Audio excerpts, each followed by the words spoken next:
Welcome friends, welcome to my channel my first view. இன்றைக்கி நம்ம ஈஸியாக ஹெல்த்தியாக குயிக்காக செய்யக்கூடிய பன்னீர் ஃப்ரைட் ரைஸ் எப்படி பண்ணுறதுன்னு பார்க்கலாம் வாங்க.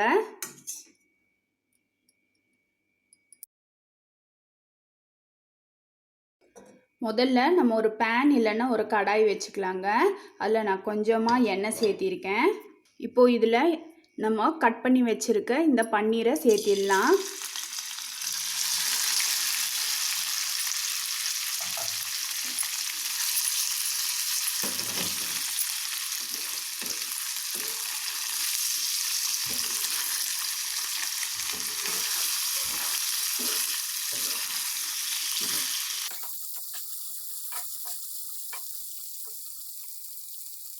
ரொம்ப போட்டு கிண்ட வேண்டாங்க. சும்மா அப்படியே திருப்பி திருப்பி விட்டுறலாம். பாருங்கள், இந்த அளவுக்கு பொரிஞ்சால் போதும், அதிகமாக பொரிய விட வேண்டாம். இப்போ நம்ம ஃப்ளேமை ஆஃப் பண்ணிடலாங்க. இப்போ இன்னொரு கடாயை வச்சுக்கலாம். இப்போது நம்ம இன்னொரு கடாய் வச்சுருக்கோம். அதில் 2 ஸ்பூன் எண்ணெய் விட்டுருக்கேங்க. எண்ணெய் காஞ்சதும் அதில் முதல்ல முந்திரி பருப்பு சேர்த்திடுறேன். முந்திரி பருப்பு ஆப்ஷனல் தாங்க. இப்போது பொடியாக கட் பண்ண பூண்டு சேர்த்திடுறேன். கூடுமான மட்டும் பூண்டு சமையலில் அதிகமாக சேர்த்திக்கோங்க, ஏன்னா அது இதயத்துக்கு ரொம்ப நல்லது.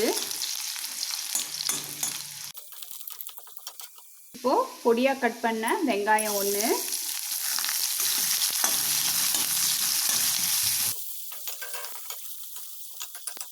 பச்சை மிளகாய் எடுத்துக்கோங்க, அது 2 சேர்த்திக்கோங்க. என்கிட்ட பழுத்த மிளகாய் தான் இருக்குது. கடைக்கு போய் வாங்குற அளவுக்கு என்கிட்ட இப்போ டைம் இல்லை. இப்போது பொடியாக கட் பண்ண கேரட்டும் பீன்ஸும் சேர்த்திடலாம்.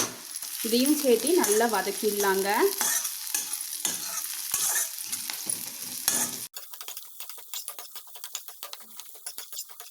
இப்போ இதில் பச்சை பட்டாணி சேர்க்குறேங்க.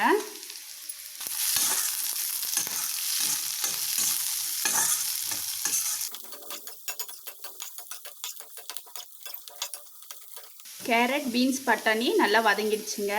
நம்ம அப்படியே வறுத்த இந்த பன்னீரை இதோட சேர்த்திடலாம். இதையும் சேர்த்தி நல்லா கலந்துடலாங்க. இப்போ இதில் கொஞ்சமாக கரம் மசாலா தூள் சேர்க்குறேன். தேவையான அளவு உப்பு சேர்த்திக்கோங்க. நான் இங்கே சாதத்தில் ஏற்கனவே உப்பு போட்டு தான் வடிச்சிருக்கேன், அதனால் பார்த்து சேர்த்திக்கிறேன். நீங்கள் சாதத்தில் உப்பு போடலன்னா அதுக்கு தகுந்த போல் சேர்த்திக்கோங்க. குருமிளகுத்தூள் சேர்க்குறேன். இங்கே ஏற்கனவே நம்ம மிளகாயும் சேர்த்திருக்கோம், அதனால் பார்த்து அனுசரித்து சேர்த்திக்கோங்க.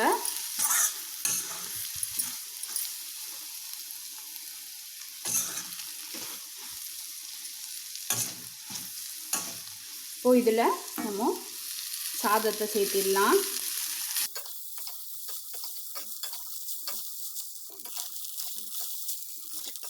சாதம் இது மாதிரி உதிரி உதிரியாக வரணுன்னா நீங்கள் குக்கரில் சமைக்கிறதா இருந்துச்சுன்னா நீங்கள் எப்போ ஊற்றுற தண்ணி விட ஒரு 1/2 டம்ளர் கம்மியாக ஊற்றுங்க. அதே போல் நம்ம விசில் இறங்குனதும் நம்ம ஓப்பன் பண்ணுவோம் இல்லைங்களா, அப்போ ஒரு பிளேட்டுக்கு மாற்றிட்டு மேலால் கொஞ்சமாக ஒரு ஸ்பூன் அளவுக்கு எண்ணெயை விட்டு நல்லா குலுக்கி விட்டுட்டிங்கன்னா இந்த மாதிரி நல்லா பளபளன்னு இருக்கும். இப்போது கொத்தமல்லி தலையை தூவிடலாங்க.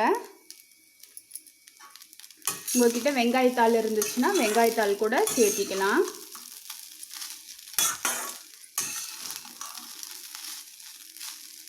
சிம்பிளாக ஈஸியாக சீக்கிரமாக செய்யக்கூடிய பன்னீர் ஃப்ரைட் ரைஸ் தயாராகிடுச்சுங்க. இது டிஃபன் பாக்ஸுக்கும் கொடுக்கலாம். நான் இன்றைக்கி ஈவினிங் என் குழந்த ஸ்கூல்லேருந்து வந்தோடனே வேணும்னு கேட்டால், அதனால தான் இன்றைக்கி அவசர அவசரமாக செஞ்சிட்ருக்கேன். பன்னீர் ஃப்ரைட் ரைஸ் தயாராகிடுச்சுங்க. இது ஒரு முறை செய்து பாருங்கள், சுவைத்து பாருங்கள். ரொம்ப டேஸ்ட்டும் ஹெல்த்தும் கூட. இப்போ ஃப்ளேமை ஆஃப் பண்ணிடலாங்க. இந்த ஸ்டேஜில் உங்களுக்கு உப்பு காரம் ஏதாவது பத்தலைன்னா சேர்த்திக்கோங்க. எனக்கு மிளகாய் காரம் அதிகமாக இருக்குது, அதனால எனக்கு சரியாக இருக்குது. உங்களுக்கு இந்த பன்னீர் ஃப்ரைட் ரைஸ் பிடிச்சிருந்தா லைக் பண்ணுங்கள், ஷேர் பண்ணுங்கள். மறக்காமல் மை ஃபர்ஸ்ட் வியூவை சப்ஸ்கிரைப் பண்ணுங்கள். பெல் ஐக்கானை கிளிக் பண்ண மறந்துடாதீங்க. தேங்க்யூ.